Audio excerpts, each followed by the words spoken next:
루피와 겐타이의 폐양색 피일가 충돌한 이후 두 캐릭터의 본격적인 대결이 시작되었고, 겐타이는 우선 거리를 벌린 뒤 블러드레인을 사용하였고 피가 비처럼 내리기 시작합니다. 그리고 루피는 불쾌한 듯한 표정을 지으며 이거 피 아니야? 뭔가 찝찝한데? 라고 말했고, 겐타이는 나는 피를 원천으로 더욱 강해진다. 블러드레인은 그간 내가 죽인 사람들의 피를 비처럼 내리게 하는 기술, 사용이 제한된 기술이지만 상대가 네 녀석이라면 사용할 가치가 있지. 라고 말했고, 겐타이는 피를 흡수하며 빠르게 성장하기 시작하였고 덩치가 비약적으로 커졌으며 더욱 사납게 변합니다.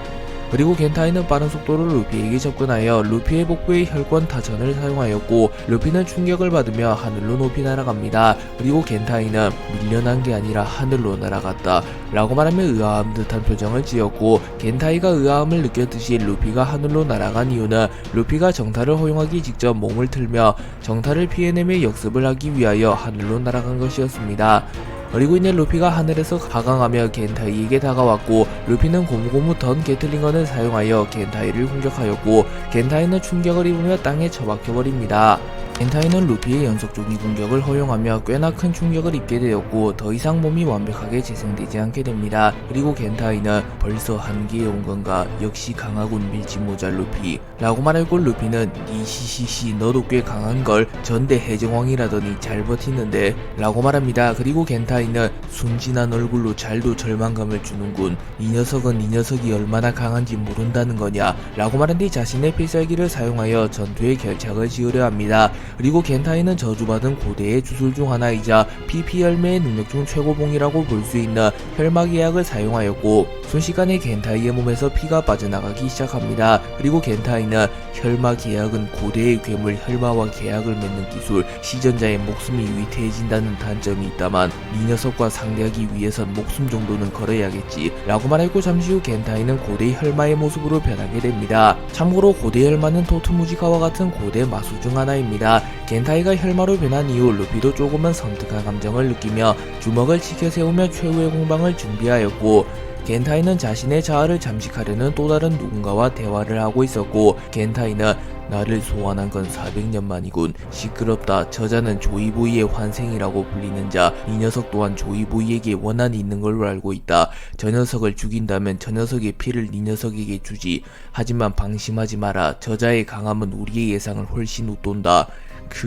그래봤자 애송이가 아닌가 라고 중얼거렸고, 루피는 갑자기 혼자 떠드는 거냐, 니시시시 그건 그렇고 굉장히 멋있어졌네, 얼마나 강한지 궁금한걸 이라고 말하며 루피와 겐타이의 최후의 공방이 시작됩니다. 대군과 혁명군이 각자의 목적을 가지고 레드라인에서 격돌하게 된 이후 아카이노는 곧바로 유성화산을 사용하여 무수히 많은 화건을 혁명군을 향해 날립니다. 그리고 사모는 아카이노의 화건을 바라보며 본격적으로 시작된 건가 라고 말한 뒤 곧바로 공중으로 튀어올라 화염 열매의 능력을 사용하여 불주먹을 사용하며 아카이노의 유성화산을 막아서는 데 성공합니다. 그리고 아카이노와 사보의 기술이 공중에서 충돌하며 굉장히 큰 폭발이 일어나게 되었고 레드라인 근처의 모든 섬에는 피난 명령이 이어집니다. 그리고 임펠다운이 흔들리게 되었고 제2의 정상결전 이후 임펠다운에 수감된 레일리는 또 새로운 전쟁이 시작된 건가 라고 말했고, 미호크는 세상이 이토록 혼란스러웠던 적이 있는가, 끝없는 격전의 연속이로군 이라고 말했고, 카이도우는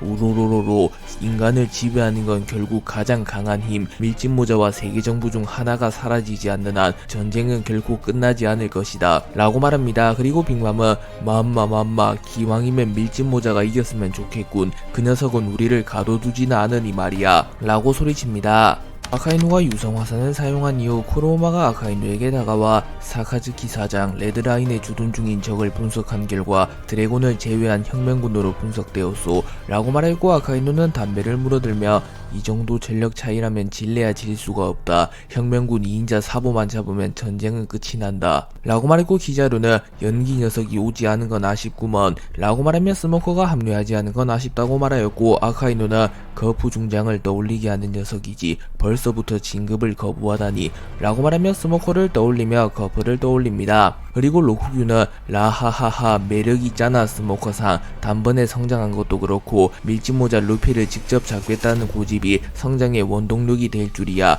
라고 말합니다. 그리고 후지토라는 빠르게 전쟁을 마무리하지 않는다면 또다시 지원군이 나타날지도 모릅니다. 라고 말한 뒤 9090 열매의 능력을 사용하며 매우 거대한 운석을 레드라인을 향해 소환하며 단번에 전쟁을 끝내버리려 합니다. 한편 샹크스는 레드라인에 도달하기 직전 누군가와 접촉 중이었고 샹크스는 이것이 라고 중얼거립니다.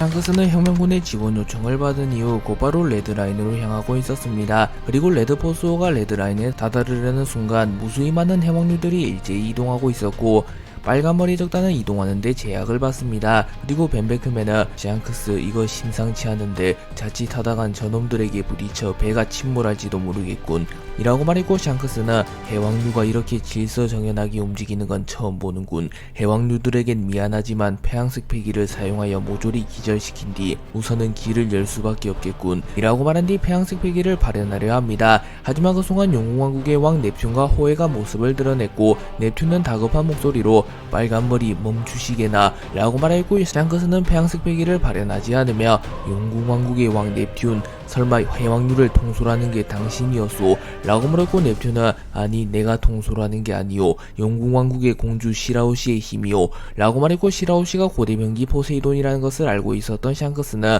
이것이 고대병기 포세이돈의 힘인가? 이 정도 수의 해왕류들은 세계 정부에게도 크나큰 위협이 되겠군 이라고 말했고 넵튠과 시라우시, 후카보시 등은 레드포스호에 탑승합니다.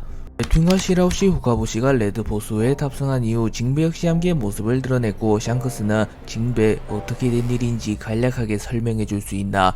라고 물었고 징베는 한숨을 크게 들이마시며 물론 이라고 말한 뒤 간략한 상황에 대해 설명하기 시작합니다. 징베는 세계 정부가 고대병기 포세이돈을 탈취하기 위하여 오로성 피터를 필두로 갈링, 후지토라, 이오 등을 보내어 용궁왕국을 습격하였다. 하지만 나와 쌍디, 크로스길드, 신흰수염 해적단 등이 힘을 합쳐 세계 정부를 막아섰고 용궁왕국에서는 처절한 전투가 일어났다네. 그리고 결국 우리는 전력차를 극복하지 못하고 전멸할 위기에 처했고 결국 쌍디가 모두를 살리며 홀로 희생하였고 어인섬의 모든 생존자들은 노아의 방주를 타고 피신했다네.